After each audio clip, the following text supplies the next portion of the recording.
আসসালামু আলাইকুম। কেমন আছেন সবাই? আশা করি সবাই ভালো আছেন। আলহামদুলিল্লাহ আমিও ভালো আছি। তো আজকে আপনাদের জন্য একটি খুব সহজ এবং ইজি একটি রেসিপি নিয়ে আসছি।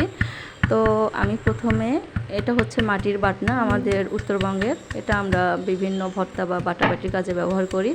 তো আমি এখানে 3 রকমের শিল দেখালাম বা নোড়া, 2টি কাঠের, 1টি পাথরের। আমরা সুবিধা অনুযায়ী এই 3ভাবে ব্যবহার করি। তো আমি এখানে কয়েক টুকরা রসুন, একটু পেঁয়াজ, একটু আদা, একটু জিরা এবং মরিচটা আপনারা যে যেমন খাবেন তার উপরে নির্ভর করবে, তো বেটে নিলাম।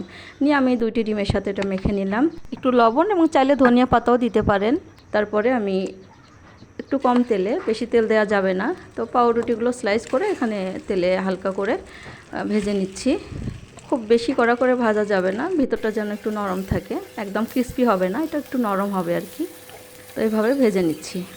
এভাবে ভেজে না হলে আমি সামান্য কিছু চিজ দিয়ে, এটা উপরে চিজটা দিলে বাচ্চারা খেতে চায় টিফিনে বা বিকালে নাস্তায়, বাচ্চারা খুব পছন্দ করে। তো এভাবে দিয়ে ভেজে নিলাম এবং এরপরে আমি এটা যদি টিফিনে দিই, আমরা 2ভাবে দিতে পারি।